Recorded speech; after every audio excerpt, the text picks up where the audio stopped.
Foi algo sem precedentes na história da Biblioteca Nacional e, por isso, o inusitado dessa mostra rapidamente catalisou as atenções da organização da biblioteca, dos visitantes e da imprensa. E revelou um trabalho que eu já conhecia, do professor Emílio, que é desse garimpo daquilo que as pessoas desprezam por desconhecimento, por desinformação, culturalmente não atribuem valor, principalmente quando um ente querido de mais idade morre e você faz a faxina da casa, deixando um cômodo livre e não presta atenção que ali tem um selo olho de boi, que ali tem fotografias raras, históricas, de valor inestimável. Então, o Emílio conseguiu organizar, a partir da rotina da coleta seletiva, num bairro de Niterói, onde ele introduziu de forma pioneira esse serviço da segregação do lixo seco, ele rapidamente se deu conta de que ali havia um tesouro.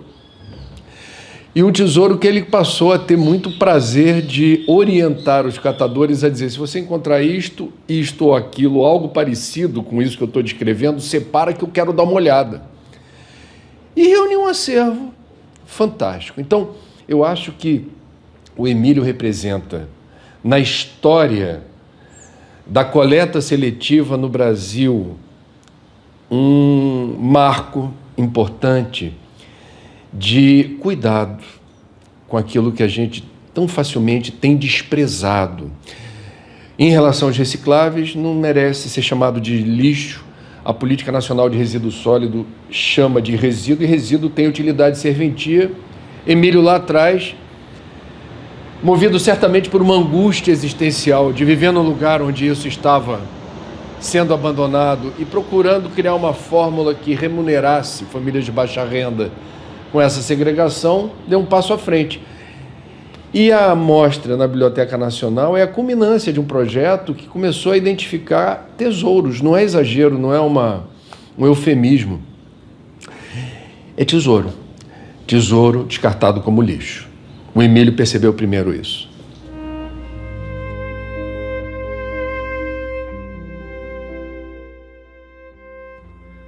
Emílio Maciel Aingenher é um homem de fala mansa e pausada e de gestos calmos. Sua figura, ao mesmo tempo, denota garra e singeleza. Mas a clareza e a consistência de suas ideias e palavras possuem o poder de um vendaval, ao pôr em xeque visões e crenças de seus interlocutores. Não é por menos que estamos falando da maior referência no país sobre o tema dos resíduos sólidos.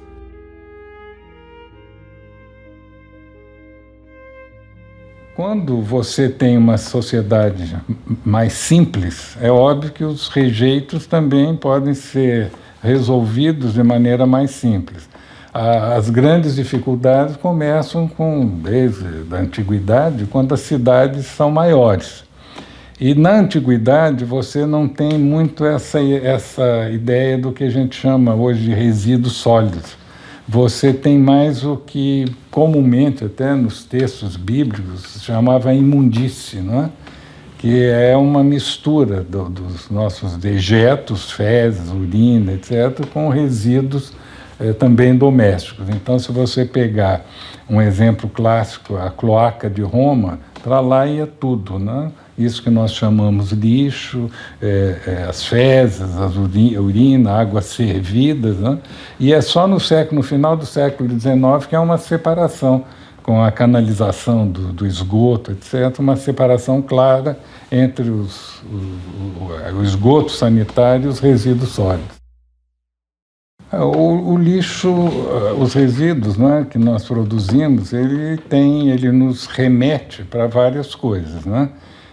Logicamente, o núcleo central é a gestão de resíduos, né? A coleta, a destinação final, o seu reaproveitamento, mas também tem a faceta, por exemplo, da educação. É fundamental que o morador, o cidadão, entenda o papel dele dentro desse sistema complexo, e é complexo e caro, né?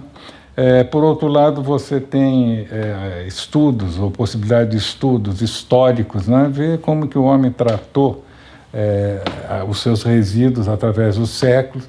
você pode ter um viés antropológico, né? De como que se dá a relação do homem, do lixo na sua cidade. Você tem aspectos religiosos, né? Relação lixo-morte, degenerescência. Então, o lixo, além de ser um tema fundamental na cidade, né?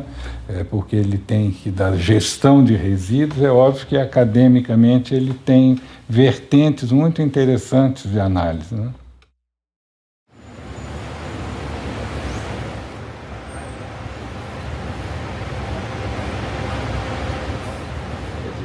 Emílio pensou o planeta a partir de uma geografia mais imediata, mais precisa. O Emílio deixou discussões abstratas que poderiam ter, e continuam tendo naturalmente, grande impacto epistemológico e ético, mas o Emílio justamente trouxe a dimensão ética e a dimensão da epistemologia para a praxis.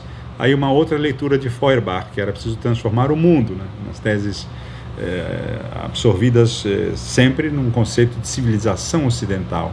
Só que o Emílio teve a felicidade de ser o pioneiro, e todo pioneiro abre estradas, mas a preços às vezes duríssimos, né? Muitas vezes se perguntava o que estava a fazer um filósofo no meio dos resíduos. Que importância poderia ter Emílio na coleta específica, quando não se pensava sequer na coleta, porque havia uma espécie de memória, e ainda é um problema, inclusive na situação atual, processo de memória de uma perspectiva desenvolvimentista, tipo anos 70, em que tudo se podia, tudo era inesgotável, na ilusão, porque já sabia que não era, mas naquela ilusão. Portanto, Emílio teve que lutar um pouco com esse tipo de resíduo, que até os dias de hoje, estamos na altura de 2019, isso ainda se realiza, quanto mais na sua própria época. O que estava a fazer um professor quando o conceito de extensão era bastante pálido, professor da universidade, quando os laços de solidariedade no Brasil eram ainda muito mais frouxos do que nos dias de hoje, que percurso estranho seria aquele que ele dá? E, no entanto, Emílio estava, nesse projeto, desenhando um rosto, compreendendo uma sociedade, enquanto que Baudrillard falava da semiologia dos objetos, e dava uma grande importância, porque cada objeto acabava compondo uma reflexologia do entorno. Os objetos não eram paraquedizados, os objetos eram sintaticamente organizados, semanticamente atravessados de valor. Pois é, essa era a semiótica de Baudrillard. O Emílio foi mais longe. O Emílio foi buscar uma situação ainda mais fascinante do ponto de vista epistemológico, porque aí a semântica estava perdida, a sintaxe não havia, e o Emílio precisou criar uma semântica e uma sintaxe suficientemente generosas e abrangentes para reconstituir todo um traçado da sociedade do descarte. O Papa Francisco, por exemplo, fala muito dessa ideia do descarte e se posiciona contrariamente, ele que é um dos maiores estadistas hoje no mundo, quase que uma voz solitária, a fazer a defesa de uma concepção ética, solidária e contra o descarte. Quando a gente pensa depois que, muitos anos depois do trabalho do Emílio, algumas tendências filosóficas e políticas começaram a falar de um decréscimo feliz, por exemplo, Georgescu e vários nomes importantes começaram a pensar até que ponto nós poderíamos apostar sempre num crescimento excessivo, inexausto, utilizando naturalmente as reservas futuras de Marte e do Sistema Solar, porque desse jeito não podemos continuar esgotando aquilo que Leonardo Dorff falava muito bem, né, dessa terra sofrida, crucificada, martirizada. Portanto, o Emílio criou, muito tempo antes, toda uma trajetória que hoje se considera uma trajetória de pessoas normais, de pessoas que têm um compromisso civilizacional e ético, e solidário, e republicano. O Emílio se antecipou a tudo isso com uma felicidade de semeadura, né? Levou tempo para que a sociedade pudesse compreender em profundidade, por inteiro, de forma mais dilatada, a sua função, e porque o Emílio também tinha que construir discursos poliédricos capazes de fazer um diálogo de partes que jamais dialogaram.